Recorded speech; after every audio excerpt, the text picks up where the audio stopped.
ଆଜ୍ଞା ଜଣେ ଅଗାଡି ବିଧାୟକ ଚ୍ୟାଲେଞ୍ଜ ଦଉଛି ନବୀନ ବାବୁଙ୍କୁ। ଆଜ୍ଞା ଇଲେକ୍ସନରେ ହାର ଜିତ ଅଛି, ଆଉ ତମର ସାଥ ଦେଇଥିଲା ଇଭିଏମ, ଏଇଟା ମାନିବାକୁ ପଡିବ। ବୁଝିପାରିଲ ନା? ସେଇ ଅଗାଡି ବିଧାୟକ, ଯୋଉ ଅଗାଡି ବିଧାୟକ ତଳ ଦିନେ କହିଥିଲା କି ମୋ କର୍ମୀ ମାନେ ପଚାରୁଛନ୍ତି ଭୋଟ ଦେଇ ପାଇଲୁ କଣ, ମତେ ପଚରା ଯାଉନି।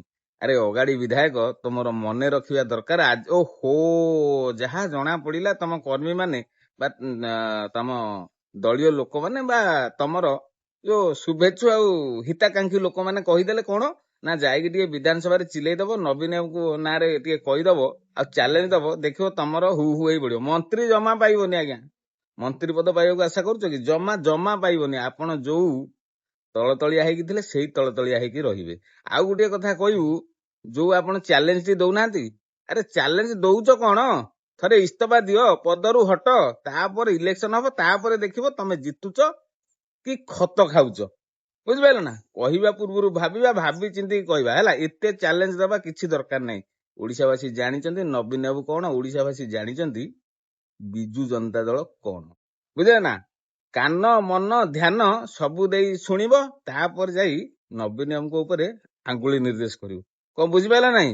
ଅଗାଡି ବିଧାୟକ ସୁଧୁରି ଯାଅ, ଆଉ ନବୀନ ବାବୁ କହିବା ପୂର୍ବରୁ ଭାବିବ। ଶେଷରେ ଗୋଟିଏ କଥା କହିବି ଆଜ୍ଞା, ଆପଣଙ୍କର ଖାତା ଅଛି ନା ଖତିଆନ ଅଛି?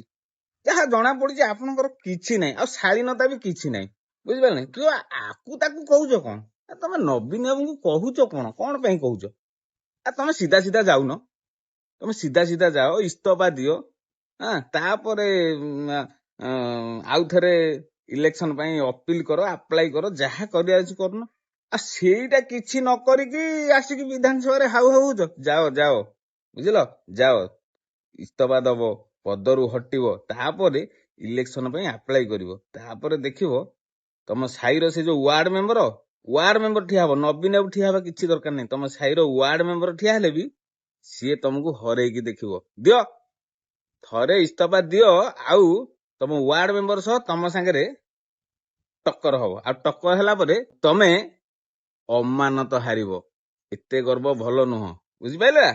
ଯାଅ ଯାଅ ଯାଅ ଯାଅ, ଇସ୍ତଫା ଦବ, ଯାଅ, ଜଲଦି ଯାଅ, ଇସ୍ତଫା ଦବ, ତାପରେ ଆସିକି ଏଠି ରଙ୍ଗବାଜି କରିବ। ବୁଝିପାରିଲେ ନା? ମନ୍ତ୍ରୀ ମନ୍ତ୍ରୀ ଜମା ନାହିଁ। ନା ନା ନା, ମନ୍ତ୍ରୀ ପାଇବ, ମନ୍ତ୍ରୀ ନୁହଁ କି ଯନ୍ତ୍ରୀ ନୁହଁ, କିଛି ହବନି।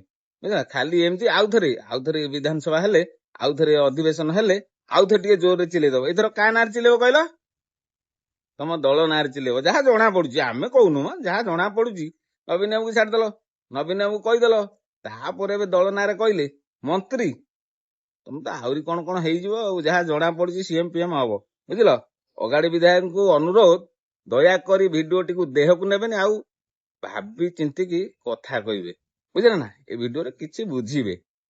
ଆପଣଙ୍କୁ ଆକ୍ଷେପ କରି କହୁନୁ ଆଜ୍ଞା, ଆପଣଙ୍କର ସେ ଯୋଉ କଥା ଆଉ ଆପଣଙ୍କର ସେ ଯୋଉ ଷ୍ଟାଇଲ ଟା, ତାକୁ ଟିକେ ଆମେ ସମାଲୋଚନା କରିଦେଲୁ। ବୁଝିଲେ?